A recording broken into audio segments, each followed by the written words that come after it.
there were 12. Do you remember the unfortunate boat ride? When you McLeod. Yeah. It's a long, long time. Nice to see you. Oh, he was so thrilled about Wish it. I could say he's a stunt on his one. I heard you say Hugo, and we have a grandson.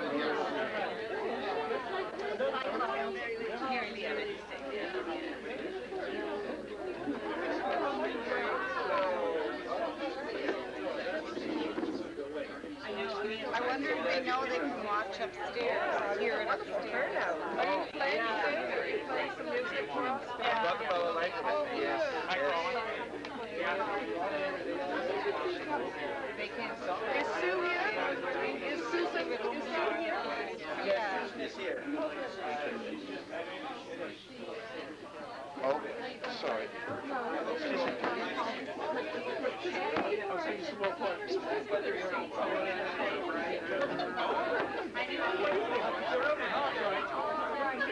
Yes, we have that. I'm terribly sorry. Son, so I know that he said he had a really good Christmas with you guys. Oh, yes.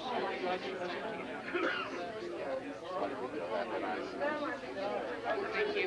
Nice to see you. Good to see you too. I'm sorry. I'm back out, okay? You know what? I think it's pronounced like potato. Sounds like a cricket.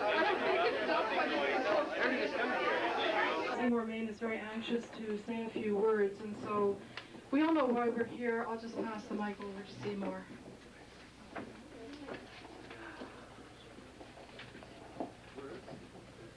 Thank you. First thing I want to say is, if I didn't know the truth, I'd say it'd be a great way to get you all to come to Sasquatch readings, but Juan would appreciate the humor there. I would love them to walk down the stairs right now. We're going to have a series of people speaking and reading. They were gracious enough to let me go first, because I'm supposed to do another reading in Orleans in 20 minutes. So if I'm walking out, don't think I've abandoned you. I had another commitment, and I couldn't help it, and I couldn't cancel the other one for this one. First of all, I want to extend to Ariel and to her son and their husband my condolences. I really, I knew Juan for almost 30 years. And actually, it's funny how Juan and I got to know each other, and we had this special kind of friendship. And I put it down to two things we had in common. Both of us were shaped by a very special community. In the 1950s, Juan attended McGill University. At that point, McGill was the literary campus in English Canada. He hobnobbed with people like Leonard Cohen and his little circle of people. So McGill was the place where there was hopping with poets. There was Louis Dudek and F.R. Scott and Irving Layton nearby, and there were small readings just like these, small little places and galleries and little folk song places. So he got the sense, I think, right from the very beginning, which I think I also picked up a few years later in Montreal, was that key word, community. In Canada, I've always felt it's not enough just to write. You have to build a community of people, both writers and those who appreciate writing. We don't have the luxury of just having all of us write, and none of us bringing us together to provide the venues, the magazines, the publishing houses. We can't survive without those who go ahead and do that. And for all the community people, I see faces here in the group, people are editing little magazines, people are running reading series, people have done it before, will do it again. Without this kind of help, nothing happens in the literary world of Canada except for a few bestseller authors. Juan sensed this and picked this up, as I did a few years later in Montreal, and that brought us close together, this strong sense that we had to give and not just take. We had to help create the conditions where people could write, where people could share their work together. And in fact, that word community, one of the roots is the commune, to share, and to share the tasks and the responsibilities. And he did this year after year after year. On the other hand, while he was very committed to this local community, not just Ottawa, but Sandy Hill, the local community, Juan was also a typical Canadian writer, a typical Canadian literary figure, also a cosmopolitan.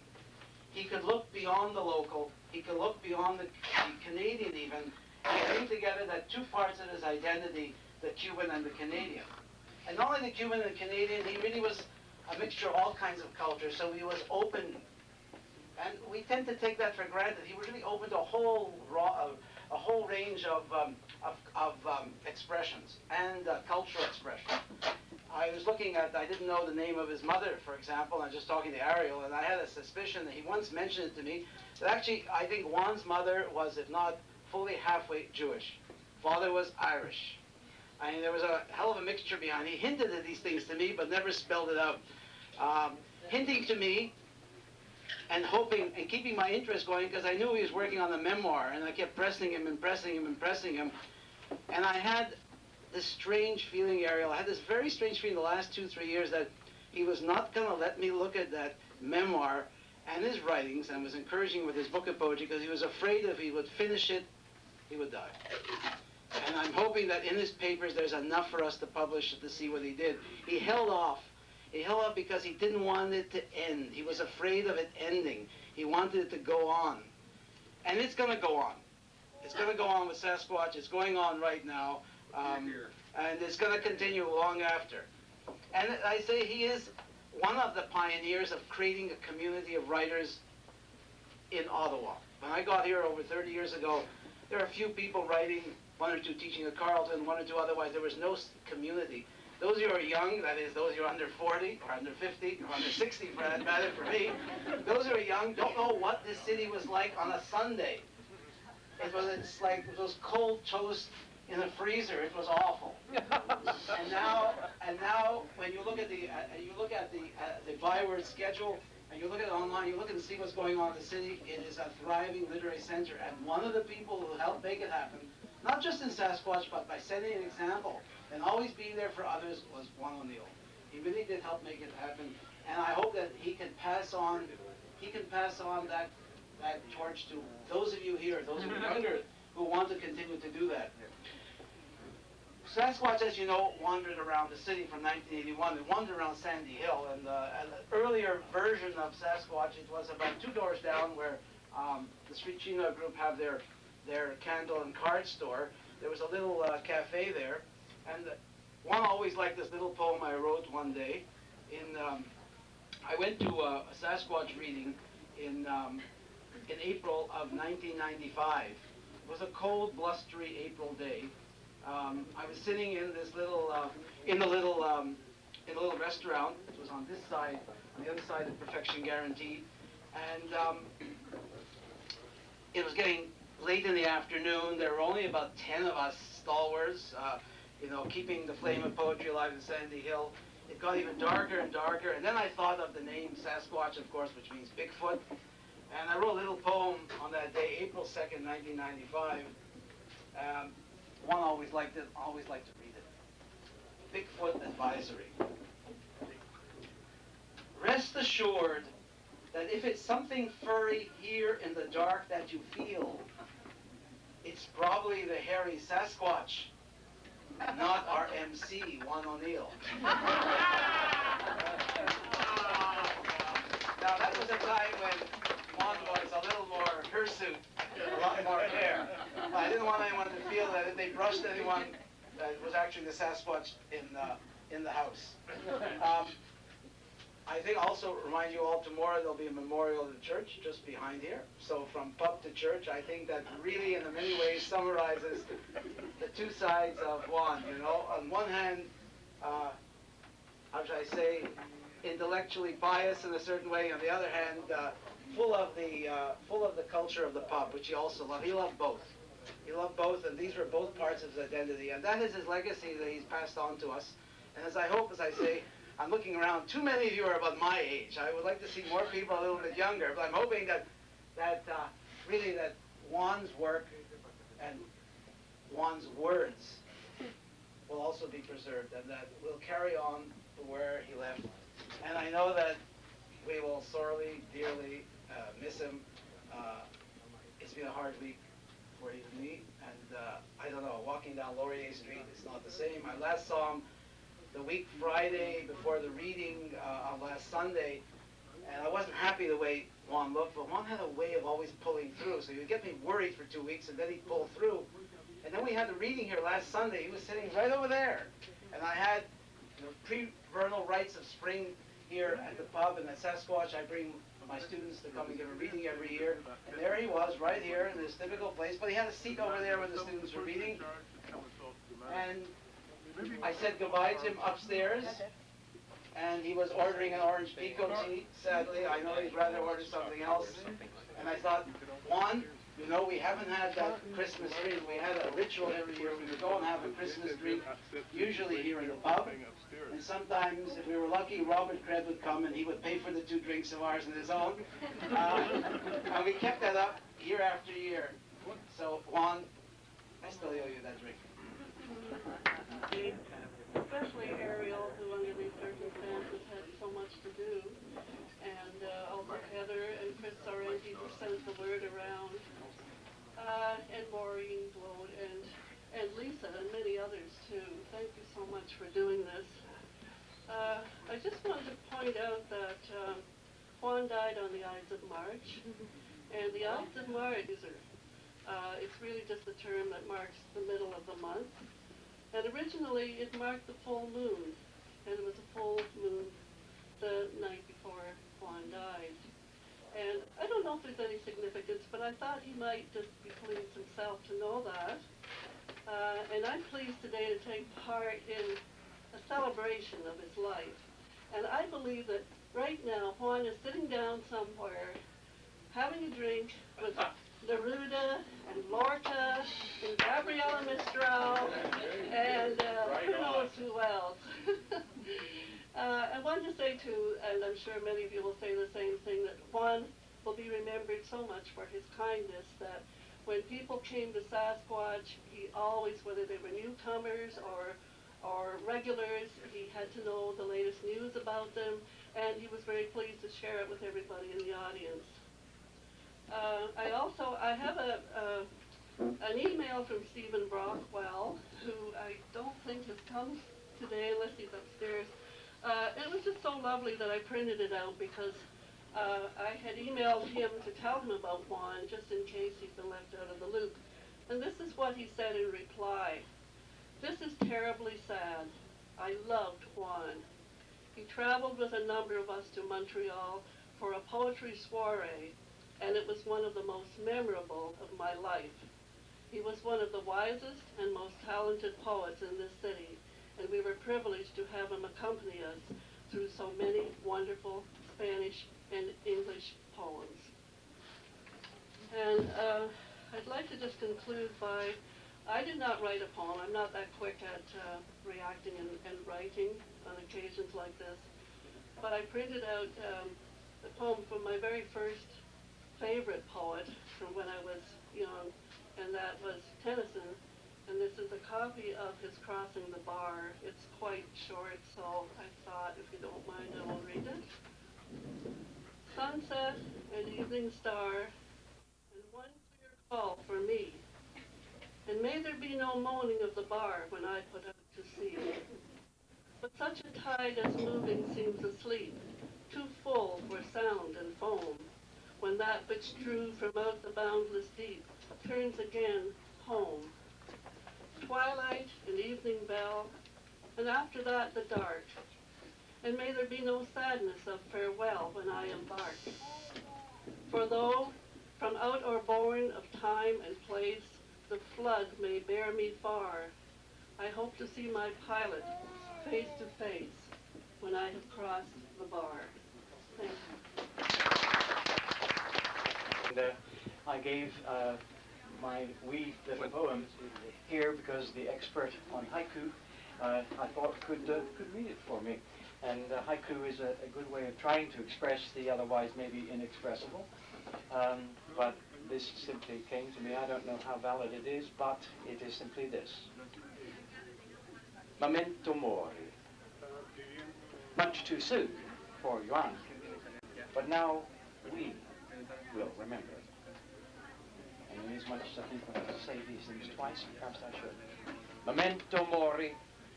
Much too soon for Juan, but now we will remember. Thank you.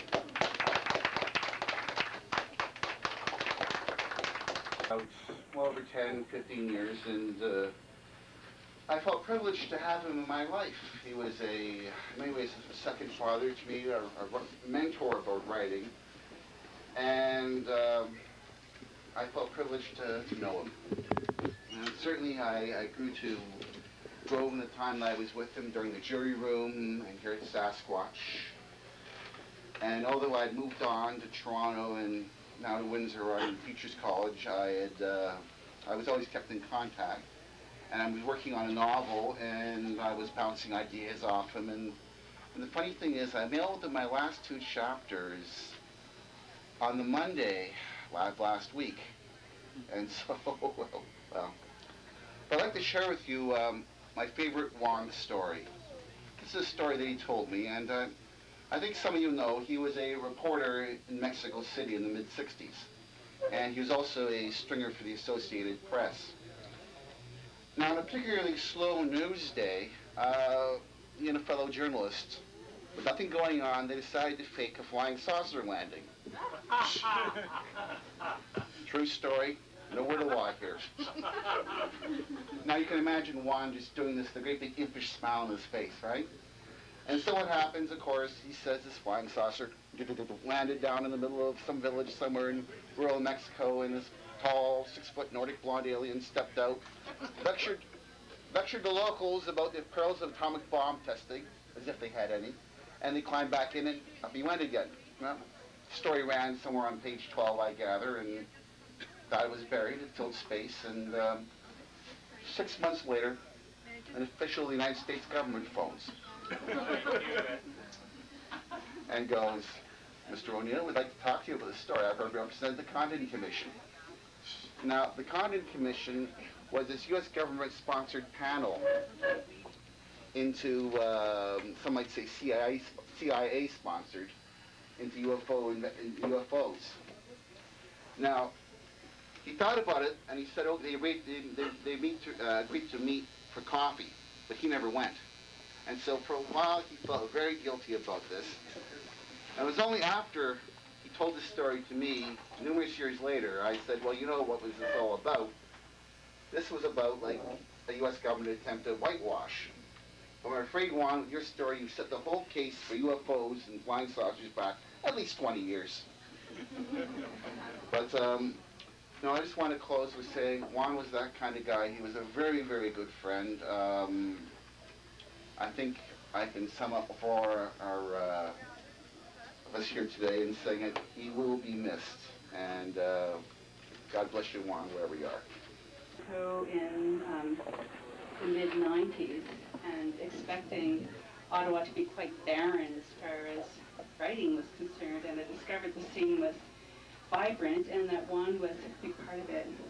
And so I came to Sasquatch from time to time, and in recent years Sasquatch invited me to bring the Wellington Street Poets, which is a group I facilitate. So it was just a few months ago that we were all here reading and chatting with Juan, and brought home the DVD, A Mighty Dream, which I think illustrates a big part of the of what Juan's contribution, or some part of Juan's contribution. So I just wanted to add my remembrance of him and my appreciation of his contribution. And one other poet said, the most exciting territory for the writer is the unknown, and I hope somehow Juan's experience was unknown to us, and it's exciting for him. Thank you. About 12 years, I guess. And for some reason, we always hit it off extremely well. We talked on the phone certainly weekly, if not more often. We met often for coffee or something. He was the best critic of my poetry of anyone ever has been. He was very patient, always had something intelligent to say. I'd like to just tell you 2 little anecdotes which sum up for me what I knew Juan to be like as a man. But a few years ago, I heard a novelist reading from his book in a public meeting, and I was so impressed with it that I went out and bought the book. Spent my last $40 at Chapters buying this book. And then I got home, and my daughter from Montreal phoned and said, would I like to come down to visit her and the children, my grandchildren, that weekend? And I said, yes. And then I remembered when I hung up, of course, I didn't have any money. So I said, well, I know what I'll do. I'll bring back the book, get a refund, and I'll be able to go to Montreal. And so I went back to chapter and said, oh, sir, this book is torn. The cover is slightly damaged. I'm afraid we can't take it back. I was so disappointed. And then, as we'd arranged earlier, I met Juan for a coffee. And he said, there's something wrong, isn't there? I said, well, I told him the whole story. And he said, get your coat. We're going somewhere. And we got on a number 4 bus and went down to the bus terminus. And he marched up to the counter and bought a return ticket to Montreal. And the other thing also concerns my daughter, funny enough. I broke my hip. I fell off a bicycle about 3 years ago. I broke my hip. I was rushed to the hospital. And I phoned Juan the next day to tell him where I was and what had happened. And without even being asked, he found my daughter's phone number, which I'd given him long before for some particular purpose, I forget what. And he phoned her in Montreal, told her that I was in hospital, and I was okay, and was well looked after, and was in good recovery. And I never asked him to do that. He just did that. So it's fairly typical of the way Juan was with probably everybody in this room. This last one did for us was when Terry Ann and I wrote a book about Mexico, poems about Mexico, and Juan listened to a poem of mine about San Patricio and knew much more about the situation than I did because he knew the history of why St. Patrick is so popular in Mexico. Another thing about Juan is he allowed such freedom here. He even allowed us to read haiku. One particular thing about haiku to remember is that it should isolate a moment. That's the most important thing. If you can see the moment, hear the moment. And so for Juan, I'd like you to imagine this moment. Juan in a quiet corner, his eyes when the poet starts to speak. Thank you.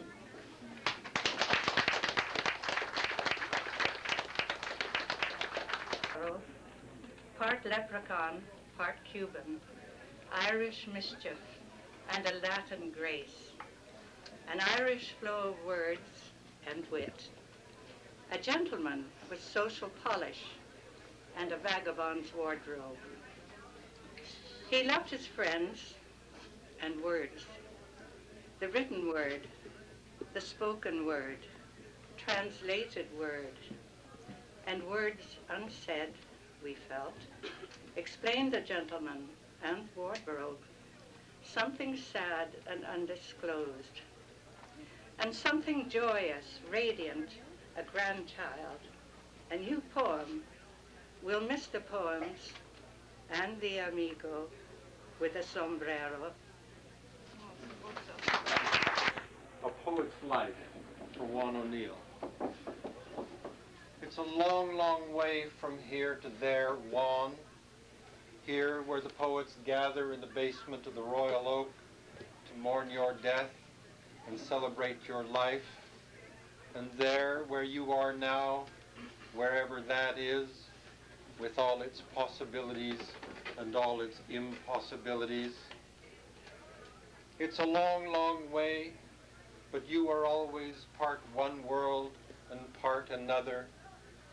Your double-barreled name, part country club, Cuba, suave Latino, painting Havana red with Ava Gardner until you're falling out with Castro, and part cold and dreamy Irish Canada, making it through the winter nights with poetry and wine, when your friend Leonard lived in Westmount with his mama.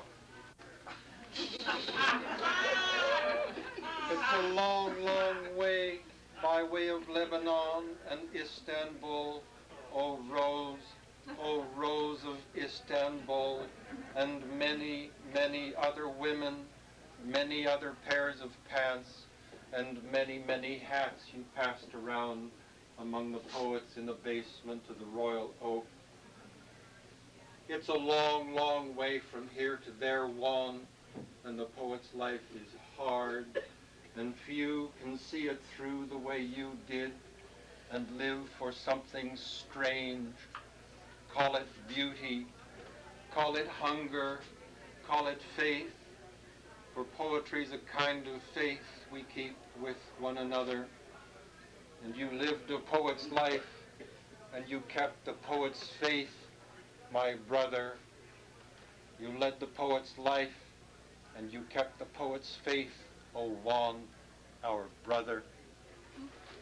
In my pocket, leaving the frontier, the border guard's pen in my pocket, even with my eyes closed, the white lily, even with my eyes closed, the white lily. Thank you. Easily and so warm, so friendly. So I wrote 2 poems, basically to say goodbye and excuse my emotions. How bright the moon. How bright the moon is tonight. How bright is the moon tonight, creeping over windswept snowdrifts, turning houses into haunted silhouettes, glowing eyes tracking shadows, and every breath a frigid taste. Too cold to think of spring, so bright, yet I wish to reach in the dark and turn the moon off. My footprints squeaks and crackles beneath heavy boots. Fingers fight to stay clutched in a fist, away from holes in woolly gloves. Like a thief, my face hides behind a scarf. Too cold to think of spring, so bright, yet I wish to reach in the dark and turn the moon off. Perfectly hanging still, why are you so near, almost touching the earth? Only if it could be summer tomorrow when I wake, trees green, leaves celebrate heat, but too cold to think of spring, so bright, yet I wish to reach in the dark and turn the moon off.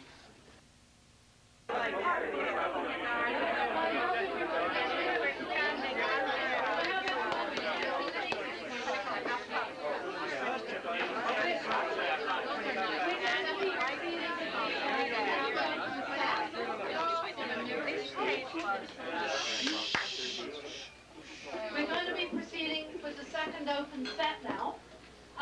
Before we go into the presenters, I just want to make an announcement.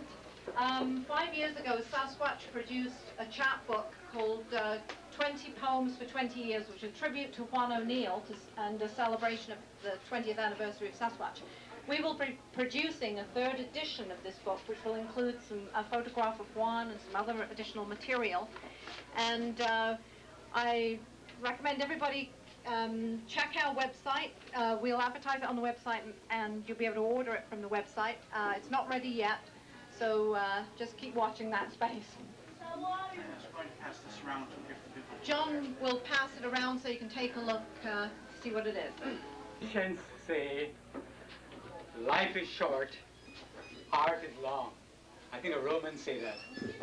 And that comment, that statement echoes for me a great deal as I think of our friend Juan O'NeilL, who is still sitting there.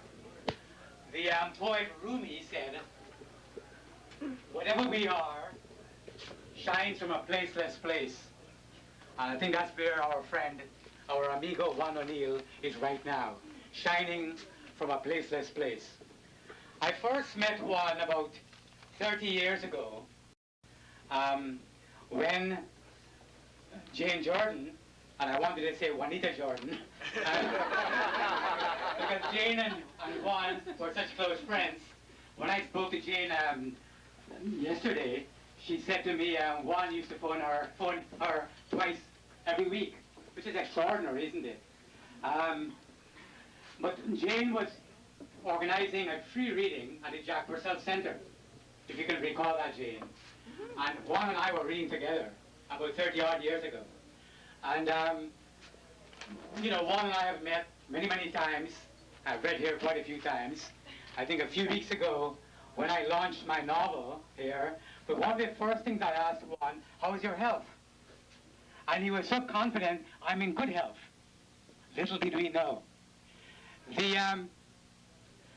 I'm a Caribbean person too, and so Juan and I have a connection, his Cuban background. Whenever I would read my poem, Lenin Park, Havana, I would often think about Juan. He wanted me to read that poem. His knowledge was so vast. He was an extraordinary man. Our friend over there, we were chatting just now, and she inquired in some rhetorical way if I had a love-hate relationship with Juan. And I wondered quickly why hate. And she said not hate in the conventional sense, but because he's such a complex man. And indeed he was very complex. His knowledge of art was so wide-ranging. I think he was encyclopedic, a Renaissance man in many ways. He knew not just poetry, art, but he knew politics. He was a reporter in a real sense. But in my view, his devotion to art, to poetry, and his love for his daughter, Ariel, were the two resounding things in his life. Is Ariel here? Upstairs. She's upstairs. I only saw Ariel once when she was a tiny girl, an infant.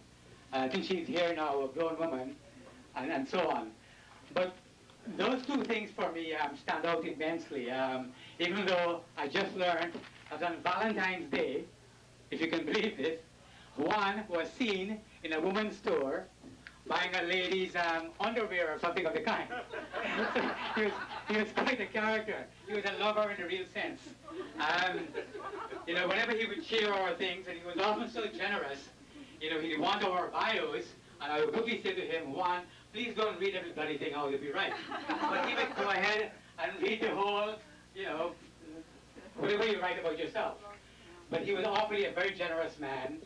The sense of art and poetry, the great Russian poet Anna Akhmatova said poets like to make a stone fly, or a poem is blood on a cat's neck, or as Robert Lowell said, a poet is someone who sees a magical orange grove in the midst of a nightmare. But all these things, Juan encompassed, embraced, circumscribed in his life, and I applaud him with all of you, and I would enjoy this company immensely. One of the few regrets I have in my life, and I mean it very sincerely, many years ago in the 1980s, I edited a book called A Shapely Fire, Changing the Literary Landscape, and our friend Carl is in the book. It's a book of Caribbean authors, primarily in Canada, who are making quite a name for themselves. And Juan had contributed some poems to that anthology. And eventually, his poems were left out. They were excellent poems. And it's one of my regrets. They were left out not because of the editor's fault, but because the publisher didn't have enough space for a bigger book. 5 years later, I did another anthology, Another Way to Dance, Asian Poets in Canada and the USA. We had a big launch at the National Library, and the first person I invited to join with me to read on the stage was Juan O'NeilL. And he was a brilliant reader, marvelous reader of poetry. His love for all the poets, especially the Mexican, Latin American, Spanish poets, is well known. And I want to end it now by reading a translation by Juan. And all of us, I think, have this yellow sheet. It's here. He translated the Chilean poet Pablo Neruda, but I'll just read one stanza. And I made some changes. I'm taking some liberties. And the stanza goes as follows. Bring together from the earth all the silent lips that are spilled. Speak to me from the depths all this long night, as if I were with you anchored. Tell me everything, chain by chain, link by link, step by step. Sharpen the knives you have saved and plunge them in my chest, in my hand, like a river of golden lightning bolts, like a river of buried tigers.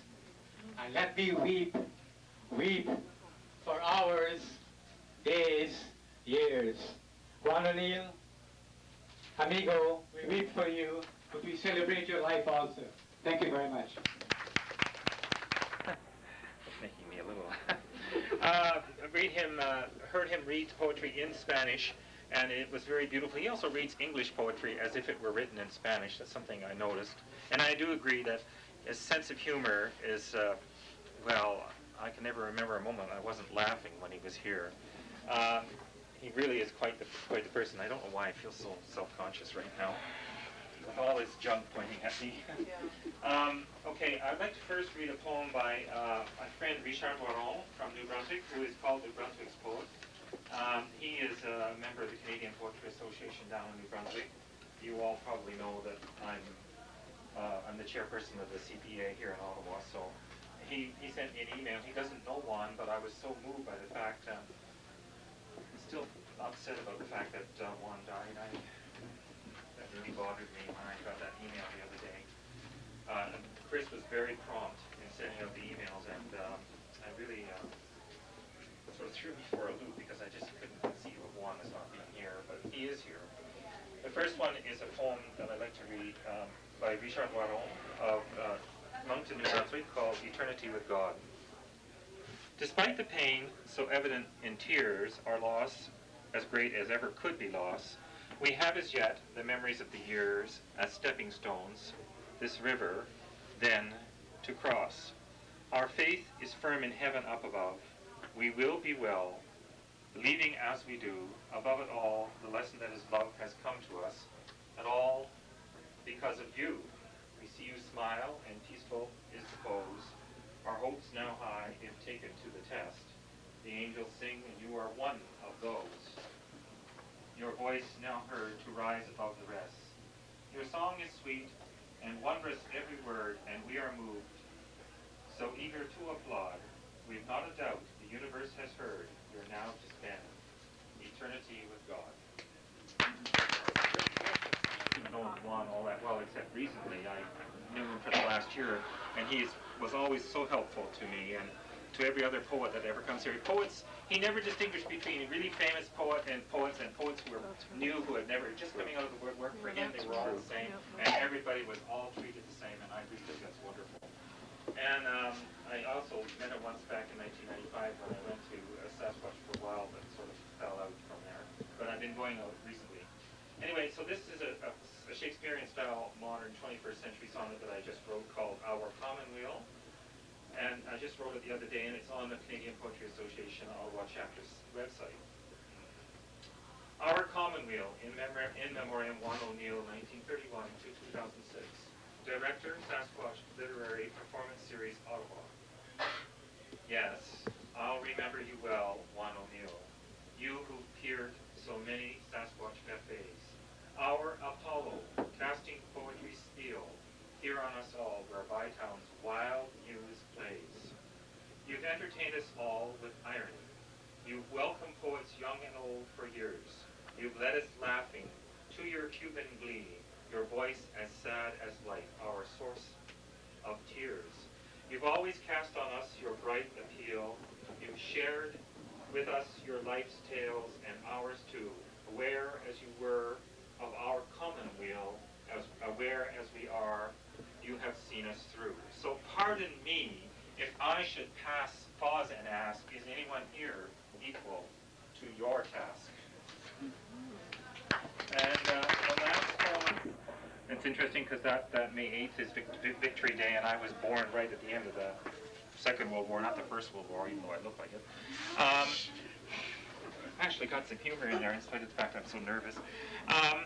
Anyway, this poem here is actually my version, one of all five published in the Eclectic News from British Columbia, Joe Rougier. It's one of my 5 Sappho's odes, all of which are adaptations from the Aeolic Greek, and I remember distinctly Juan O'NeilL telling me that he was very moved by this poem, and so therefore I'm going to read it again, because I know he's going to hear it. Sappho's Odes 1, the Night, from the ancient Greek, adapted into English by myself. 1. I've heard her messenger, our newborn springs, the nightingale, whose fine, full-throated voice has fluttered from her heavens on her wings, in a vermilion mantle. I rejoice. 2. Look, see, with thousands of garlands our world so star-wreathed for a while before they hide themselves around our moon, whose light enfolds us all in sleep with nightingales outside.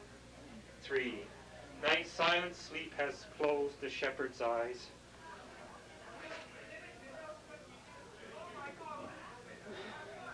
And bids the longing nightingales to sleep. And night has closed my absent lover's eyes and begs my long aching heart, will you sleep? 4. As the moon's light from the Pleiades sets, stark midnight comes and falls around my bed. The last night watch has passed and quite forgets my home, where I dreamed all alone in bed. 5. Although my dreams were dark, I am charged with mirth as the full moon holds roundly into sight, and virgins kiss the altar of their earth, while Hesperus heralds dawn's earliest light. Thank you. 15 years ago at the jury room workshop, and right away, as someone who had no older siblings, like Marty Floman before him, I kind of adopted him as a big brother. And over the years, we developed a very close friendship, a bond, a brotherly bond. And he's helped me tremendously with my poetry since that time. And needless to say, as with many of you, he will be missed. What I have to read this afternoon are several things, a couple of poems, but also Juan's friendship extended way beyond Ottawa. There are people out west, in different parts of the country, and so I'd like to start off by reading a couple of tributes to Juan from outside of Ottawa.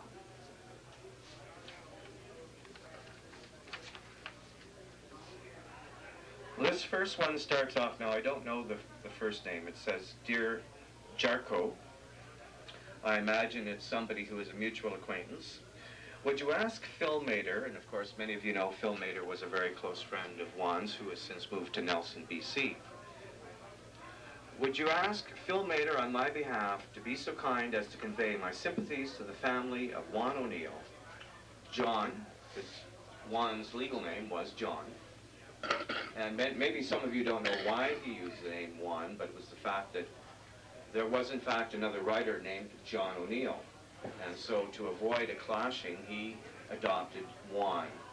Even though legally all of his, whenever he had to go to the hospital or whatever, he would still be John O'Neill. Okay, so John was a dear friend of mine at college, and although our paths crossed rarely, a strong fraternal bond endured. Thank you, Leonard Cohen.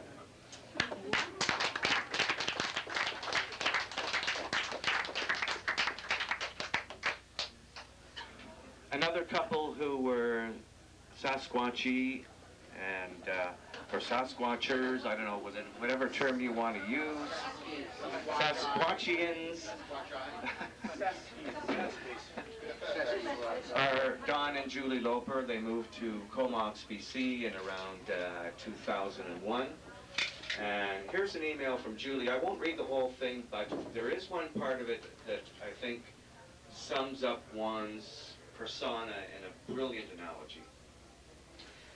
And that is, Juan was a lion. His roar was his poetry and song. His den was a cellar at the Royal Oak, and his pride was the attending poets at Sasquatch. But now the lion sleeps. Good night, Juan. One thing I don't regret, and they did visit recently, I had that bit of time with him last month, and he hugged me. Love, Julie.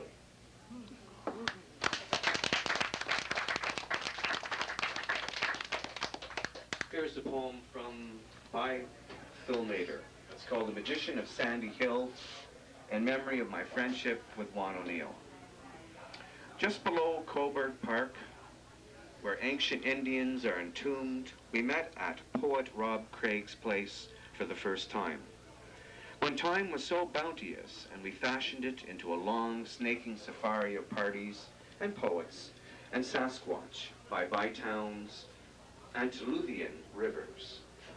And under the sledgehammer of life, we tried so hard to be free, running when we could, like happy children on Benzedrine, evading... That's Phil for you. Evading the true heart of our demons, though chanting our pain like anti-clerics. I played Freud, you Plato. I a Jew, with crippled tongue but powerful ears. You an Oscar Wilde who could never keep quiet. We were the perfect pair. When I grew an appendage between my lips, and bitterness began its swell in our aging veins, but never did the hot throbbing sun of mutuality and understanding quit us. It sat there in the pale blue sky seemingly forever, and you ran the ship of Sasquatch with a captain's fondness of craft, always the good shepherd caring for his flock, counting, nursing, prodding, encouraging myself and all the other hopefuls. So in memory of our life together, let us laugh and laugh and laugh and laugh the way we always did. No one laughed with such gusto as you, except maybe me. And let us squat in the desert of the Sierra Madres, watching our hard-earned gold dust vanish into the storm to the four corners of the earth.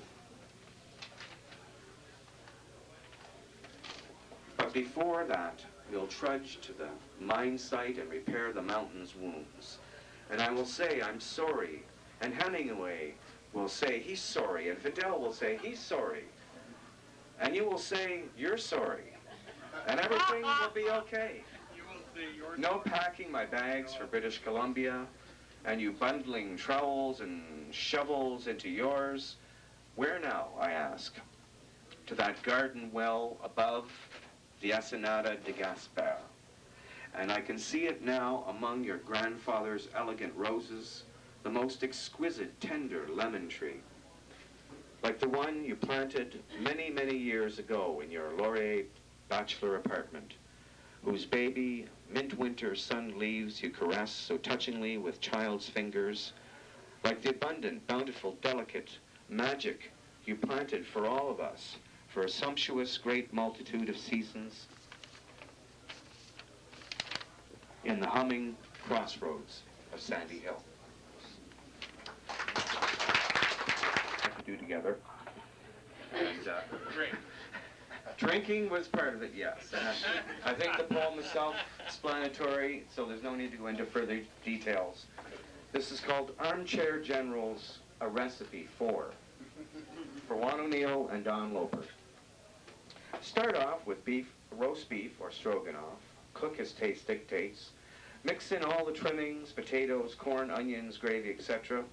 Add 1 bottle of Merlot, slightly chilled. When all is ready to be served, sit 2 or more history buffs down at the table. Mix in plenty of lively conversation while they fill up for the long battles ahead. Once the meal is completed, dessert optional, move the history buffs into an adjoining living room or den in front of a television. The larger, the better. And connected VCR. Lots of coffee is recommended at this point.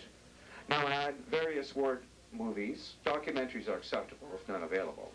Suggested titles: Patton, Saving Private Ryan, Sands of Iwo Jima, The Battle of Britain, Das Boot, Apocalypse Now, The Blue Max, The Final Countdown, Zulu, Charge of the Light Brigade.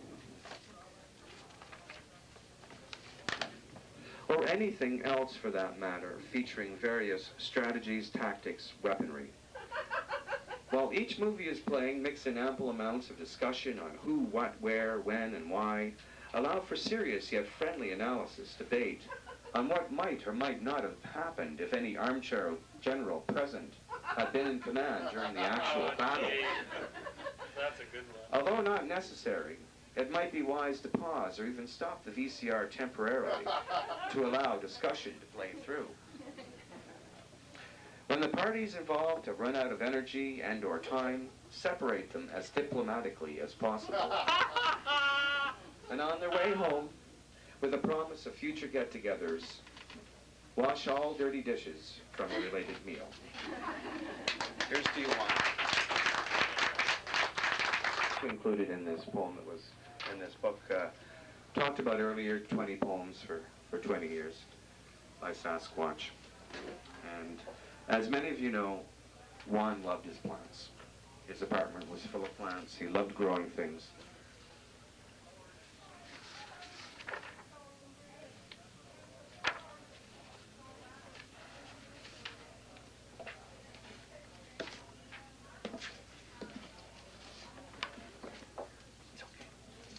This is called Listening to My Garden by Juan O'NeilL for Ariel O'Neill.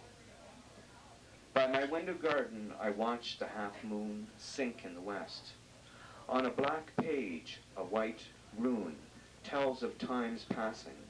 My mind drifts in a daze of might-have-beens as I wander the byways of ruined dream realms, each with its sad story.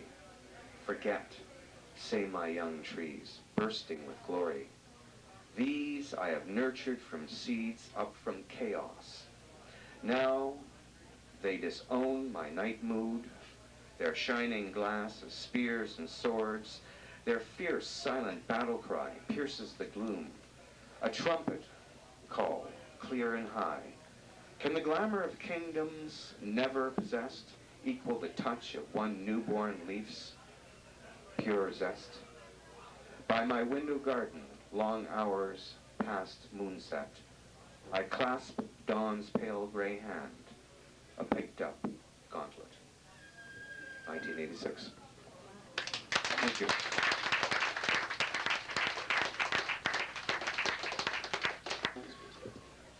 I'm going to read messages from the passing of Juan O'Neill. I was fortunate enough to meet him while attending Sasquatch, and he was one of the nicest gentlemen I have ever met. To those of you who knew him better than I did, I pass on my deepest condolences.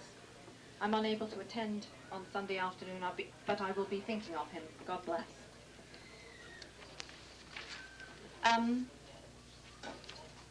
Then there was a message from Alison Como. Well, we know her as Alison Como. She's now Alison Calvern, and she lives in New Brunswick.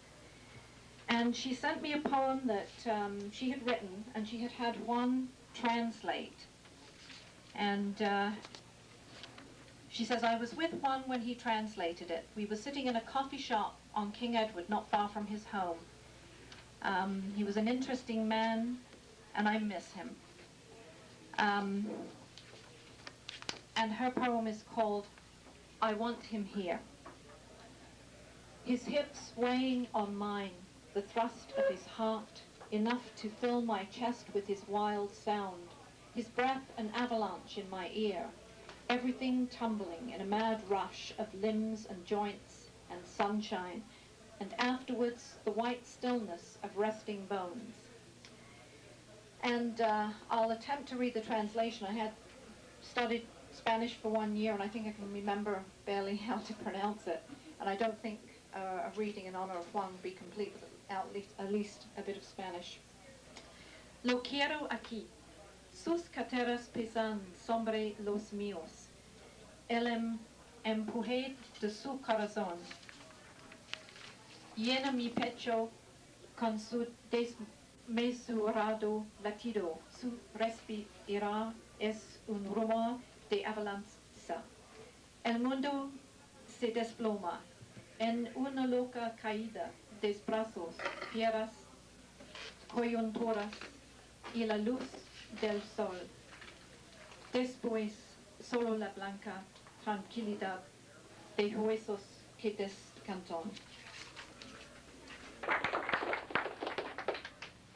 This was the first poem that I ever heard Juan recite, the first poem of his that I ever heard him recite. He'd often said to me how much he enjoyed my sensuous poems, my love poems, and I think this is fitting that I should read perhaps his best-known love poem. I'm not sure if the words are exactly as they are now. I have the feeling he's read it a few times since I first heard it, and I have a feeling he's revised it, but this is the version I have before me today. To know you is to, it's Fire Song. To know you is to want you. To want you is to call you angel of light, salamander, woman. You dwell in fire, and I have felt its claws.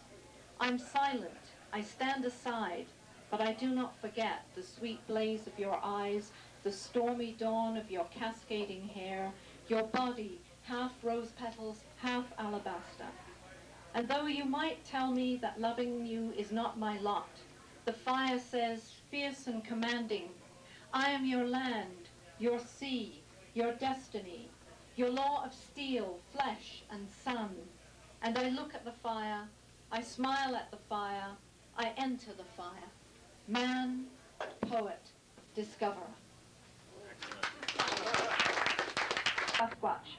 And it was no different with me, and this is what I will remember him for, possibly most. And we will continue to make Sasquatch a welcoming reading series in the same vein that he did. And I'm going to read a poem from my chapbook, Beach Plum Jam, that I will dedicate to him today. He had told me over the last several weeks he'd been reading my chapbook, and he'd mentioned a couple of poems. This one most recently, that he liked, how much he liked it. I have lived 100 years and stand here now, one of the oldest of my species. I stand arthritic and bent, my roots burrow deep in timeless rock. These thousand threads twine ceaseless, woven into the cloth of time itself. I can barely bend in the hungry wind that fusses at my bits of bark and tussles my branches and worries my eaves. But the wind is young, alone it hurries off to scour the earth and leaves me to shudder and moan. In immobilizing early rigor mortis, the heartfelt heartwood heart beats, while despondent I watch, as the others of my kind, 100,000 fall, all victim of the chainsaw's buzz. All victims of the careless, immolating hand, this, the work done by that up. I'm going to start with one I wrote soon after I learned of Juan's passing. Ominous, but Juanimous. Now the Ides of March will forever mark the tragedy of your exit. But I'd wager you've already permitted yourself at least one wry smile in observation of your theatrical timing. How very you, thespian, poet, Shakespeare aficionado, lover of history, the classics, and literary device. Play on, Juan, play on. Strut that great stage in the sky.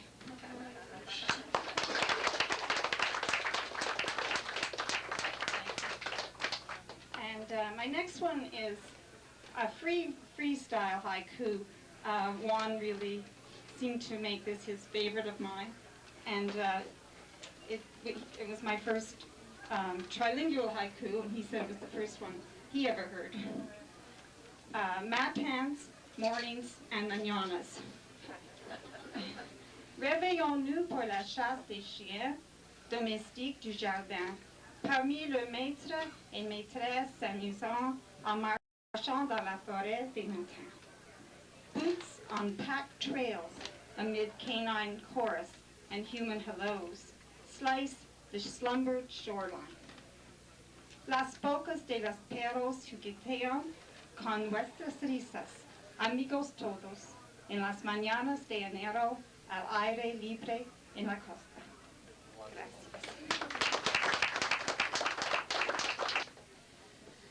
Our final reader in the first open set is Carl Gordon. We're going to have some hard decisions to make when the break comes, but my guess is that probably we should continue here, because I think probably it's going to take quite a while to move all of the lighting and equipment upstairs. What do you say? Just let people go outside, take a long enough break so that people can get outside, get some fresh air, and then when they come back, it won't be so bad. Certainly a tribute to Juan that it's not even standing room only, you can't get in. Okay, so your MC for the next section will be Lynn Alsford, who also incidentally Juan named as his successor. I don't know if you want that to be known here and now, but that's the truth. So we'll hear now from Carl Gordon, and then we'll go and stretch our legs and get some fresh air. Okay, thanks. Do I have to take this thing up? Sorry? Can I do without this? They can't hear you. It's not working anyway. Oh. No, go ahead. Well, then don't use it. Well, I'm going to read just two poems. The first is some sort of haiku. The other will be in Jamaican Creole, which was the opening poem for the meeting between Juan and myself. Jane Jordan was there at that time at the Blue Gardenia back in 1976, so we've known each other since then. And being both Caribbean persons, and he always insisted we were neighbors, Jamaica being just 90 miles from Cuba, and we both enjoyed speaking Spanish and being nostalgic about the days that we grew up in the Caribbean. So the first poem says, Juan, with your passing, we have another reason to look heavenward. Juan, with your passing, we have another reason to look heavenward. And then this other poem, it's called Mango Vendor, and I think everyone in Canada now knows what mangoes are. And in the Caribbean and good part of Latin America, we have these hawkers or street vendors selling their wares, and it's usually quite dramatic. So here we go, Mango Vendor. Yeah, me know, me deck pass back. Fresh and green, nice and clean, me devout, don't cast me out. Me got a nice ripe mango, me got a juicy ripe mango. See me sweet black mango.